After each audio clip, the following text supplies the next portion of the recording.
Assalamualaikum warahmatullahi wabarakatuh. Selamat pagi.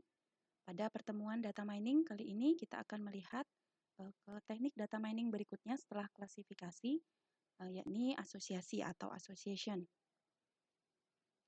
Cakupan dari topiknya kita lihat secara definisi dulu, kemudian cara untuk mining association rule untuk single dimensional secara boolean, kemudian juga untuk multi level dan multidimensional.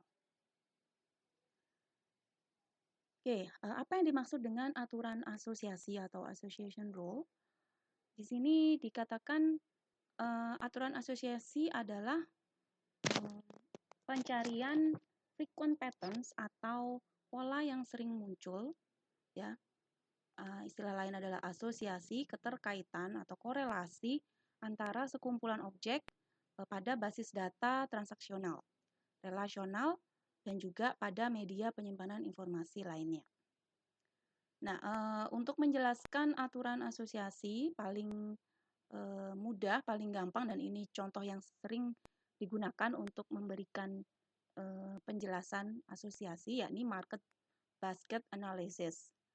Jadi walaupun dijelaskan dengan studi kasus ini, nantinya asosiasi ini implementasinya lebih luas ya. Intinya nanti bisa dapat memberikan informasi hubungan antar data. Kembali ke studi kasus market basket analysis. Jadi terdapat sejumlah transaksi masing-masing diwakili oleh sejumlah item atau barang. Permasalahan market basket analysis yakni menganalisis kebiasaan pembelian dari pelanggan dengan menemukan asosiasi antar item yang berbeda yang dibeli oleh pelanggan di dalam keranjang belanja mereka. Oleh sebab itu disebutnya market basket. Nah, aturan asosiasi rule-nya itu berupa kondisional jika maka ya. Jika antecedent ini adalah penyebabnya, maka menghasilkan consequent atau akibatnya.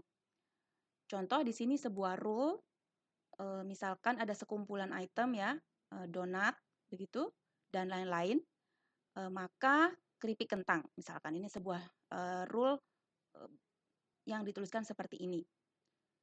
Nah, misalkan kita fokus kepada keripik kentang sebagai konsekuennya atau sebagai akibatnya, konsekuensi dari sebuah rule.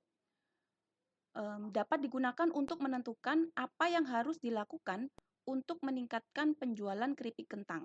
Jadi kalau kita fokusnya ke sini, ini di sini sebagai akibat. Kita ingin menaikkan penjualan keripik kentang, maka kita harus mencari apa yang menyebabkan keripik kentang ini penjualannya bisa naik. Nah, ini bisa dilihat dari rule yang kita punya tadi. Oh, ternyata salah satu item yang berpengaruh terhadap penjualan keripik kentang ini adalah misalkan donat. Ini. Itu kalau kita lihat sebagai konsekuen pada keripik kentang. Bisa juga kita lihat dari sudut pandang antecedennya. Antecedent di sini dari akibatnya ya. Donat misalkan kita lihat salah satu item pada antecedent, kita bisa menggunakan sudut pandang ini untuk melihat produk apa yang akan terdampak jika toko berhenti menjual donat. Gitu ya. Jadi sudut pandangnya beda lagi. Jadi karena donat di sini sebagai penyebab, semisal kita ingin menghentikan penjualan donat, maka kita perlu juga melihat item apa yang juga akan terpengaruh oleh donat ini. Salah satunya berdasarkan rule ini adalah keripik kentang. Tuh. Atau yang ketiga, kita bisa melihat keterkaitan antara keduanya. Donat sebagai antecedent dan keripik kentang sebagai konsekuen. Misalkan, contohnya, digunakan untuk melihat produk apa yang harus dijual bersamaan dengan donat untuk meningkatkan penjualan keripik kentang. Gitu ya. Jadi, kita juga ingin memaksimalkan penjualan keripik kentang karena keripik kentang ini dipengaruhi oleh donat dan titik-titik lainnya ini yang mau kita cari ya. Adakah rule lain yang juga menyebutkan donat sebagai antecedent dan keripik kentang sebagai konsekuen selain pasangan itemnya. Nah, ini contoh sebuah permasalahan market basket analysis. Ada sejumlah keranjang belanja dari sekian customer atau pelanggan. Lalu misalkan di customer 1 dia melakukan pembelanjaan 3 item ini ya. Milk, bread, dan cereal. Kemudian customer 2, customer 3, dan seterusnya. Nah, adakah hal menarik yang dapat ditemukan dari pola belanja customer ini? Misalkan dari sekian customer kita bisa melihat keterkaitan antara penjualan susu dengan roti, milk dengan bread. Ada 100% misalkan. Artinya setiap customer yang membeli susu itu juga pasti akan membeli roti. Ya, berdasarkan data yang ada di sini ya. Di setiap ada pembelian susu, maka pasti juga dia membeli roti, milk bread, dan seterusnya. Kemudian misalkan ada lagi rule yang lain yang bisa ditemukan, sugar dengan X. Setiap ada pembelian sugar, maka juga diikuti dengan pembelian X atau telur. Jadi ada sugar, ada X, ada sugar, ada X gitu. Lalu bisa juga antara cereal dengan milk. Setiap ada pembelian cereal, pasti juga akan membeli susu gitu ya. Jadi ada cereal, maka dipastikan dia juga beli susu. Susu ini. Yang ini kan tidak dihitung karena tidak ada pembelian item cereal. Jadi kita tetap bisa mengklaim 100% di sini.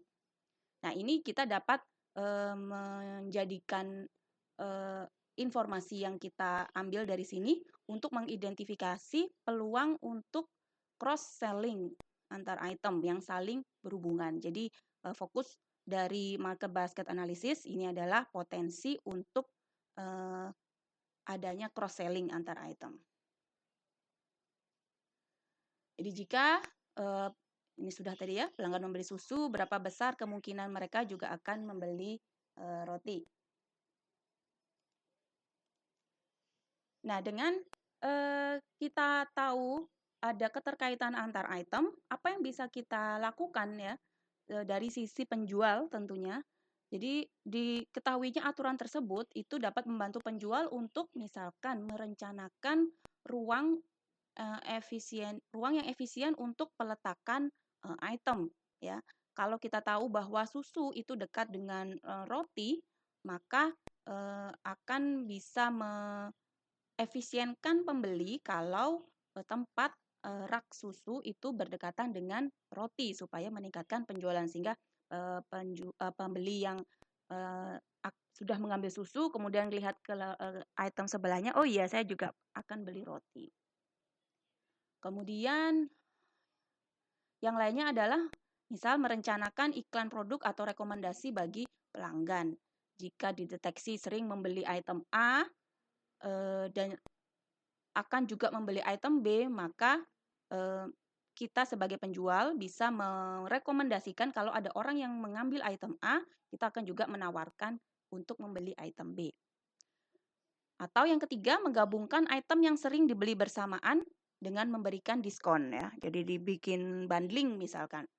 Kalau beli 2 ini dapat harga lebih murah misalnya. Bisa begitu.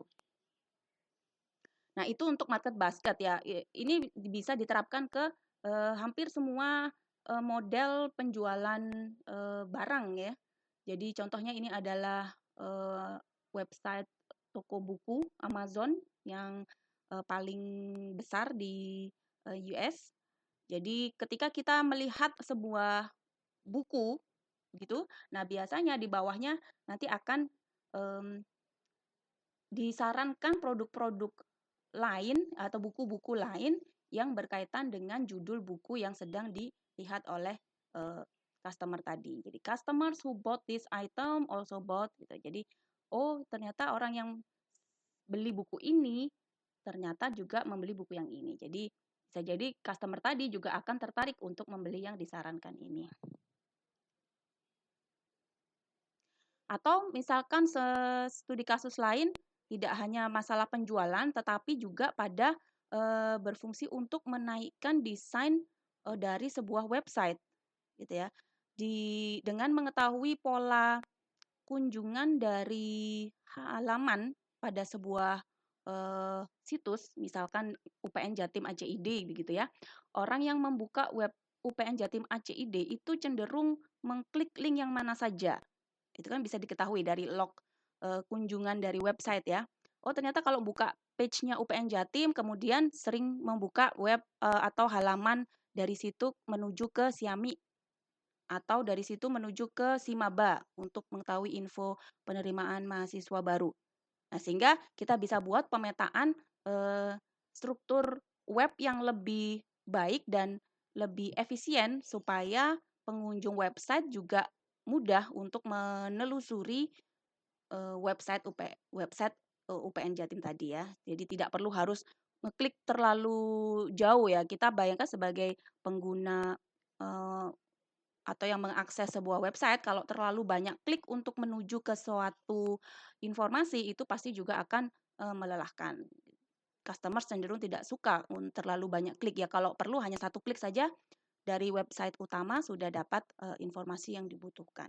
Jadi ini kita bisa melakukan pemetaan. Nanti kita bisa buat rule dari sini ya. Dari home itu menuju ke link mana saja yang sering dikunjungi oleh pengunjung website. Oke, kita masih kembali lagi ke market basket analysis. Jadi untuk pernyataan permasalahan, kita butuh sebagai inputnya adalah database dari transaksi. Kemudian itu pasti harus. Lalu kita perlu juga melihat setiap transaksi pada database tersebut itu terdiri dari sejumlah item yang dibeli oleh pelanggan dalam satu kunjungan. Gitu ya, ibaratnya satu keranjang tadi gitu kan. Dari customer toko market tadi, kita tahu dari pembeliannya apa saja dalam satu keranjang. Kemudian outputnya apa?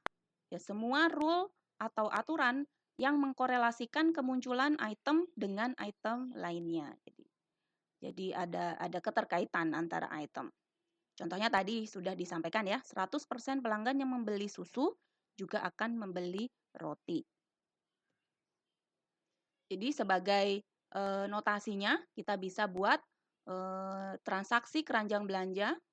Transaksi pertama itu pelanggan pertama membeli roti, keju, dan susu. Transaksi kedua apel, telur, garam, dan yogurt, dan seterusnya. Di sini ada beberapa istilah, yakni penyebutan item. Di sini adalah mewakili sebuah benda atau item yang ada di keranjang belanja. Kemudian I, ini adalah himpunan semua item yang dijual di toko. Jadi item yang dibeli di keranjang belanja pastinya adalah himpunan atau anggota himpunan dari seluruh item yang dijual toko. Lalu transaksi itu adalah mewakili satu keranjang begini. Isinya beberapa item yang dibeli dalam keranjang biasanya punya transaction ID. Lalu dataset transaksional ini adalah ya sekumpulan transaksi ini tadi. Transaksi 1, 2, 3, dan seterusnya. Kalau bagaimana aplikasinya untuk text mining? Nah, association rule mining ini dapat juga digunakan untuk menyelesaikan permasalahan text mining. Jadi kalau market basket analysis itemnya adalah barang belanjaan, keranjangnya adalah keranjang belanja. Nah, kalau ini studi kasusnya ke text mining, berarti kita ingin melihat dari sekumpulan dokumen. Nah, ini adalah berarti merupakan transaksi datanya. Datasetnya adalah dokumen dari teks. Lalu setiap dokumen dianggap sebagai keranjang. Jadi asosiasinya begitu ya, persamaannya, mappingnya begitu. Dokumen dianggap mewakili keranjang dari beberapa kata kunci atau keywords.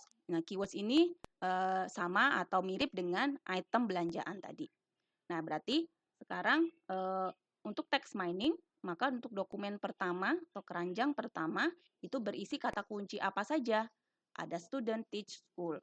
Dokumen kedua, student, school, dan seterusnya. Lalu nanti kita bisa melihat keterkaitan antar dokumen ini. Dokumen mana yang mirip isinya dengan dokumen yang lain. Seberapa persen kemiripannya. Seberapa besar kita bisa menyarankan orang yang membaca sebuah dokumen Doc 1, kita bisa menyarankan untuk baca juga dokumen yang lain karena dokumen lain tersebut isinya mirip dengan dokumen 1. Contoh database transaksi ya, kita simpan dalam sebuah tabel seperti ini, mewakili transaksi setiap barisnya, dan ini adalah items untuk setiap transaksi. Penulisan notasi formalnya, ya kita bisa buat item atau seluruh barang yang dijual di toko, ya I1, I2, dan seterusnya. Lalu database transaksi tadi, D, itu adalah kumpulan dari transaksi. Kemudian masing-masing transaksi itu punya TID atau transaction ID. Sebuah transaksi T berisi X, sekumpulan item set pada I, gitu ya. Jika X adalah anggota dari T. Nanti kita akan mengenal istilah yang namanya item set atau ya sekumpulan item. Jadi, misalkan kita tahu X adalah sebuah item set terdiri atas item susu, roti, dan sereal. Penulisan item set bisa juga menambahkan sebuah nilai K di situ untuk menandakan ada berapa banyak item di dalam item set tersebut. Susu, roti, sereal ini kita bisa bilang adalah 3 item set.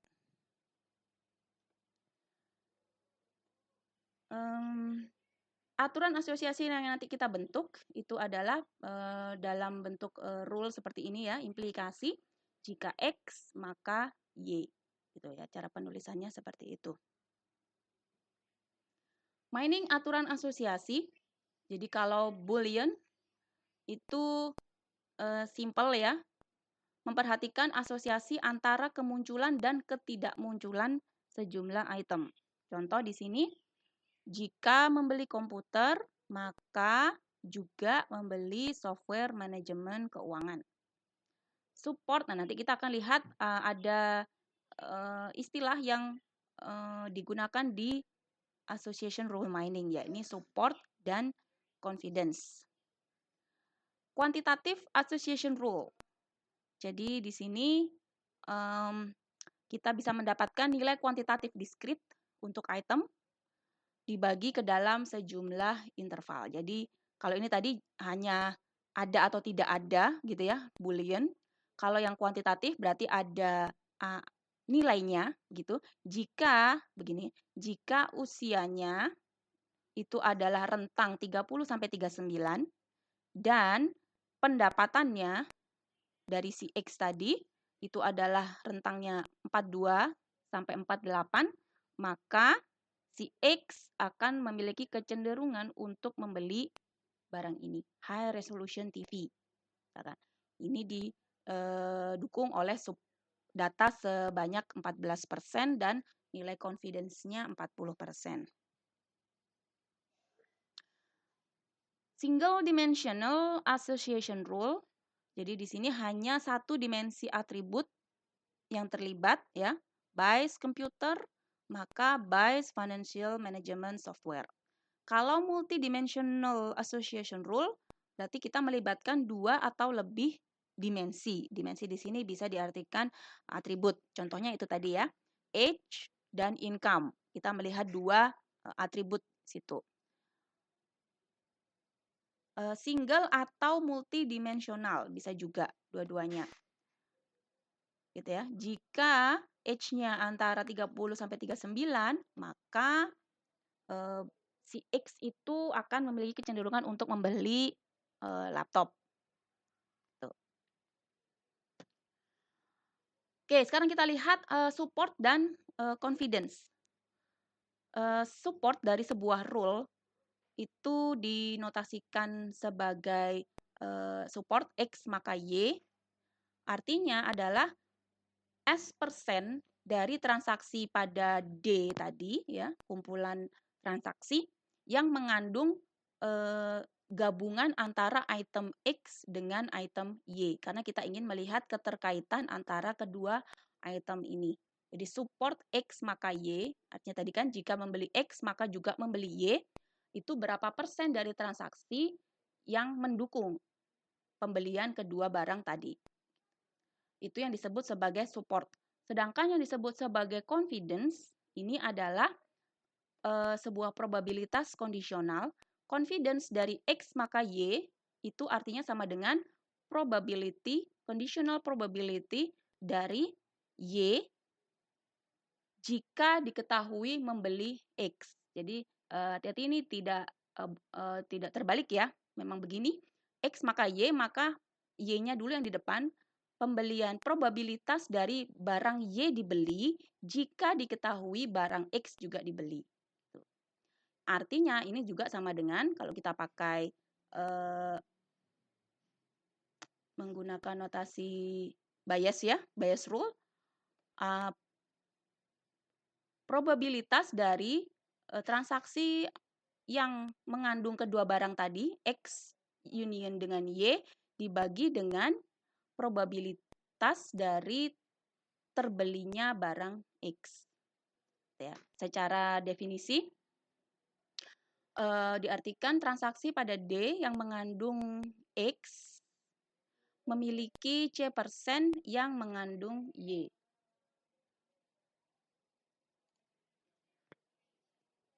Nah, biasanya di sini untuk support dan confidence ini sesuatu yang didefinisikan oleh user. Kita bisa memberikan batasan atau threshold minimum ya. Minimum support, minimum confidence. Jadi ini yang kita ditetapkan oleh user di awal sebelum melakukan atau mencari aturan asosiasi. Kita ingin rule kita itu didukung oleh berapa banyak transaksi. Jadi tetapkan dulu minimum supportnya dan rule kita itu ingin mau seberapa kuat keterkaitan antara kedua item yang ingin kita cek tadi. Itu adalah minimum confidence. Aturan yang memenuhi minimum support dan minimum confidence disebut sebagai aturan yang strong atau kuat. Oke, kita lihat sekarang ke studi kasus. Ini ada 5 transaksi, begitu. Kemudian ada beberapa rule yang didapat dari sini. Misal kita ketahui jika membeli bread maka juga membeli milk, gitu ya. Kita ingin tahu seberapa besar nilai supportnya dan juga confidence-nya. Diapers dengan beer, ya. Atau juga diapers dengan milk. Nah, berapa nilainya di sini? Caranya bagaimana? Kita melihat cari semua item set yang memiliki support transaction di atas minimum support. Jadi karena tadi ini ada sesuatu yang ditetapkan di awal oleh kita.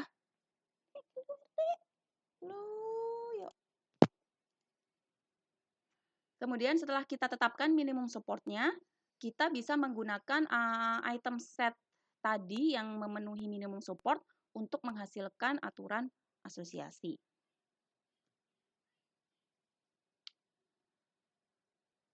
Oke, kita bisa langsung lihat ke contoh saja ya.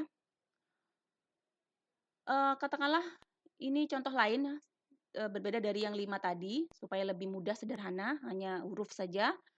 Ada 4 transaksi, 10, 20, 30, dan 40, lalu masing-masing transaksi juga membeli item sejumlah ini. Lalu ditetapkan di awal minimum support 50% dan minimum confidence adalah 50%.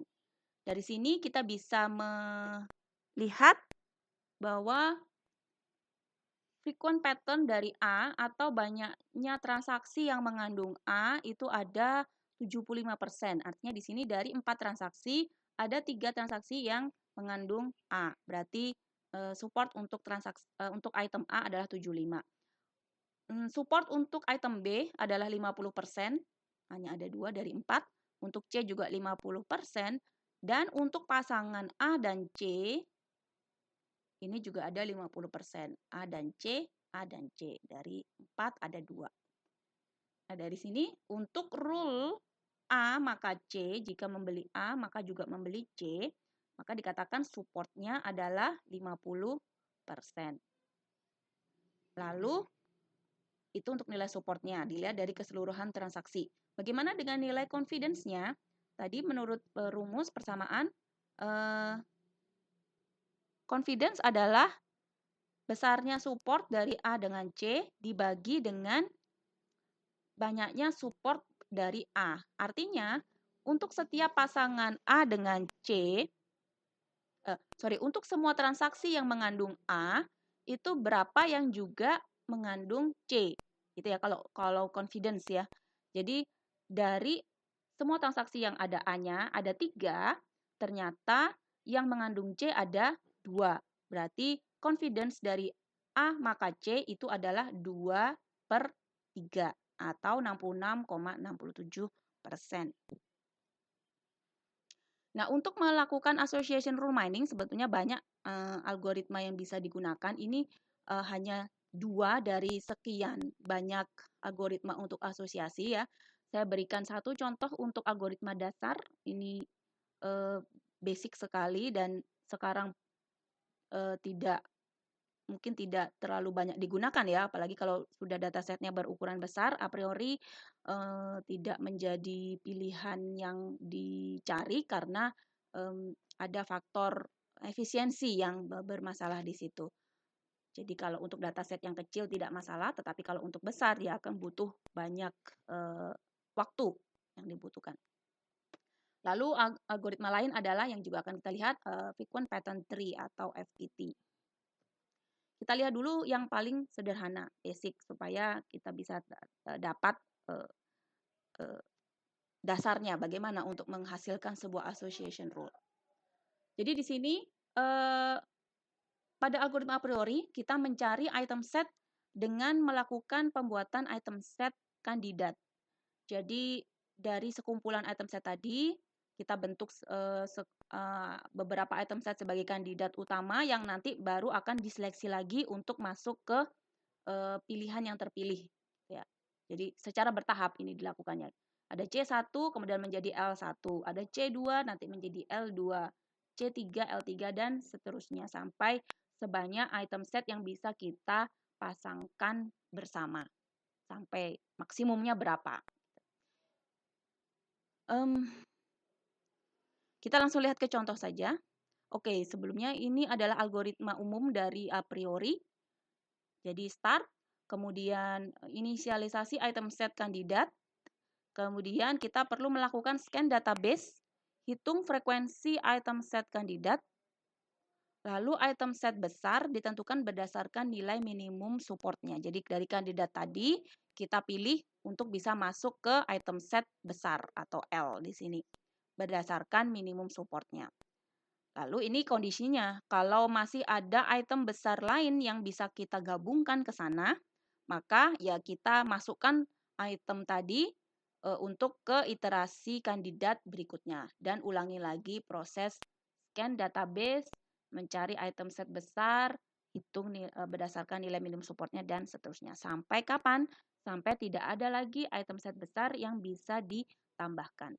Baru kita bisa selesai. Pseudocode-nya seperti ini. Jadi L1 ini adalah large one item set.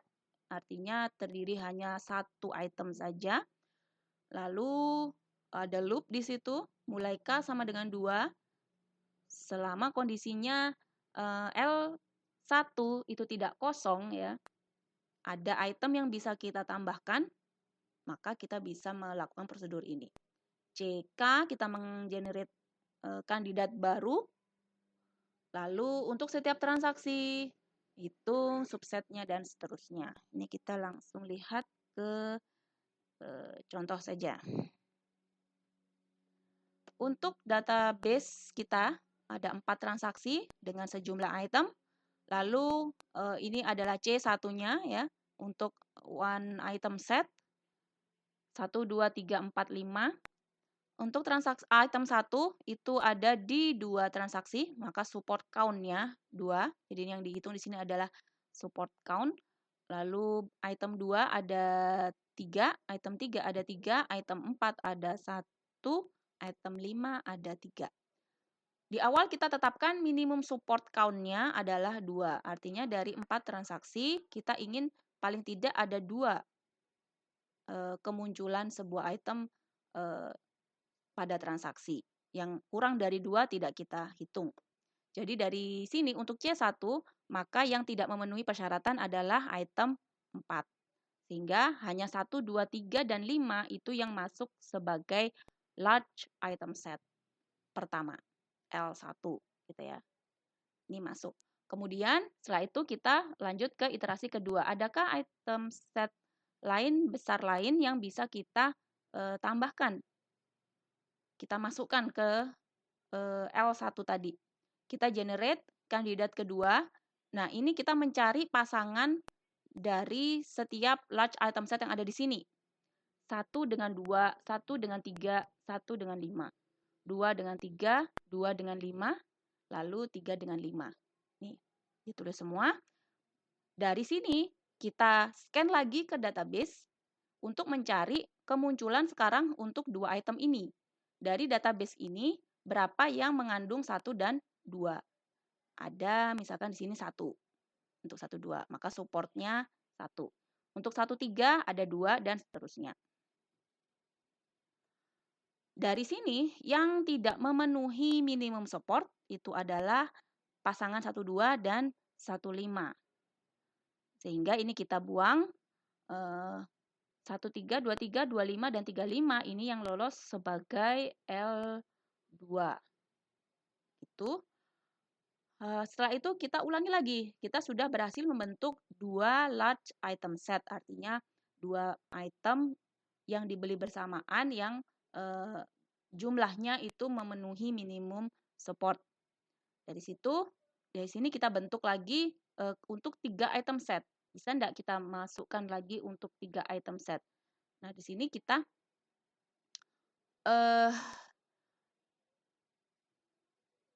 kombinasi lagi ya. 1, 3 dengan 2, 3. Ini berarti adalah 1, 2, 3. Begitu. Kemudian 1, 3 dengan 3, 5. 1, 3, 5. Kemudian ada 2, 3 dan 3, 5. 2, 3, 5. Nah, karena di sini yang 1, 2, 3 itu tidak memenuhi minimum support. Bahkan untuk masuk ke C3 pun dia tidak bisa seharusnya karena ini syaratnya salah satu subsetnya yakni 1, 2 itu tidak ada di dalam L2. Ya. Jadi kenapa kok 2, 3, 5 ini kita bisa masuk ke C3 karena 2, 3 ada di L2. 2, 5 ada di L2 dan 3, 5 juga ada di L2. Jadi ini full ya. Bisa kita pakai. Sedangkan yang menggunakan item set 1, 3 itu ternyata hanya parsial. Ada subset yang tidak ada di L2 sehingga dia tidak bisa masuk juga ke C3 sebetulnya. Makanya ini dicoret. Jadi walaupun ditulis tapi sebetulnya dia tidak masuk C3. Nah, dari sini berarti C3 sama dengan L3, maka kita bisa membuat 3 item set besar dengan support 2. Nah, karena dari sini kita tidak bisa lagi memasangkan dengan item yang lain karena sudah habis ya, tinggal 1 ini. Berarti kita stop sampai di sini. Algoritma berhenti ketika kita mendapatkan 3 item set. Permasalahan pada algoritma a priori yakni adalah pada proses scan database. Karena setiap kali iterasi kita perlu melakukan scan ulang terhadap database. Ketika database di-scan untuk menghasilkan CK tadi ya, kandidatnya yang akan membentuk L atau large item set, banyak transaksi lain yang juga di-scan meskipun mereka tidak berisi K item set. Karena yang di-scan adalah keseluruhan database. Jadi bisa kita bayangkan kalau database kita besar, apalagi barang yang dijual di supermarket itu kan juga banyak ya macamnya. Kalau kita harus berulang-ulang melakukan scan pada transaksi terutama ya, dalam 1 hari katakanlah ada berapa transaksi ya. Kalau kita mau hitung bulanan, ada berapa banyak transaksi dalam satu bulan. Nah, kan tidak efisien karena yang nilainya kecil atau di bawah minimum support itu akan berkali-kali diperiksa atau di-scan. Sehingga kemungkinan jumlah item set yang dapat terbentuk, katakanlah kita punya 100 macam barang gitu, maka kita kan bisa saja ada sampai 100 kombinasi item begitu ya dalam satu kali transaksi, bisa saja dimungkinkan yang seperti itu. Sehingga untuk ini kita bisa untuk 100 macam barang kita akan menghasilkan sebanyak sekian frequent pattern ya. 1,27 kali 10 pangkat 30. Ini akan jumlah yang sangat besar untuk bisa di-scan pada setiap iterasi. Sehingga untuk a priori ini sangat tidak efisien jika jumlah data setnya berukuran besar. Nah, sekarang setelah kita mendapatkan frequent item set seperti ini, 2, 3, 5, apakah kita stop sampai di sini? Karena output yang diinginkan adalah rule atau aturan, maka dari frequent item set yang sudah dihasilkan tadi, langkah berikutnya adalah membentuk aturan asosiasi. Jadi, membuat aturan untuk frequent item set yang paling maksimum. Kita hitung confidence-nya. Kalau ternyata nilai confidence-nya itu lebih besar dari minimum confidence yang sudah ditetapkan di awal, maka aturan tersebut adalah aturan yang kuat atau strong association rule. Nah, ini tadi yang sudah kita buat ya, urutannya dari C1, L1, C2, L2, C3 dan L3. Kita bekerja dari L2. Jadi L3 ini bukan hasil final satu-satunya karena yang kita inginkan adalah pasangan item yang memenuhi minimum support. Di L2 ini kan semua transaksi yang ada di sini juga memenuhi minimum support. Jadi ini pun juga harus kita jadikan sebagai hasil. Jadi L2 dan L3 ini adalah output kita. Maka dari L2 kita bisa hitung untuk pasangan 1 dengan 3 nilai confidence-nya adalah 2/2. Dari mana melihatnya? Ya kita kembali ke database kita ya. Masih ingat tadi caranya menghitung confidence? 1 maka 3. Maka kita lihat dari transaksi yang ada 3-nya, berapa yang juga mengandung 1. Ya. Dari sini transaksi tadi dari mana ya?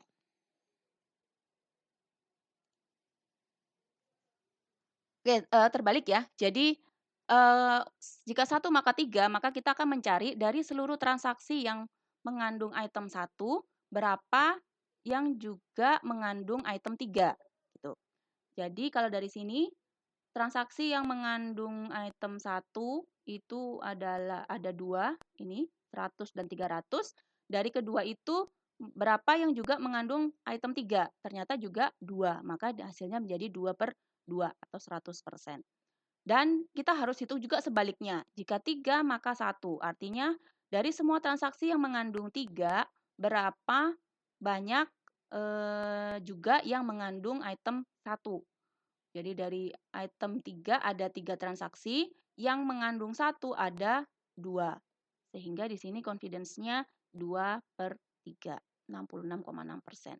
Dan seterusnya ya, kita ambil dari L2 ini, pasangan bolak-baliknya dihitung. Untuk yang dari L3 juga sama. Ya, kalau yang 3 item begini bagaimana? Ya kita harus hitung tetap pasangan bolak-baliknya, 2, 3, 5. Berarti kita bisa membuat kombinasi 2 dan 3, maka juga membeli 5. 2 dan 5, maka juga membeli 3. 3 dan 5, maka juga membeli 2. Ini yang himpunan large item set-nya di sebelah kiri. Nah, maka kita juga harus bikin balikannya. 2 maka 35, 3 maka 25, 5, maka 23. Masing-masing kita hitung confidence-nya. Nah, tadi kita tetapkan di awal minimum confidence-nya adalah 75%, maka dari sekian rule yang dihasilkan, itu yang di atas 75% ini yang diberi warna merah. Jadi ada 5 rule yang strong, maka rule ini yang kita ambil. Tuh. Oke, ini ada tugas untuk latihan mengerjakan soal dengan algoritma a priori.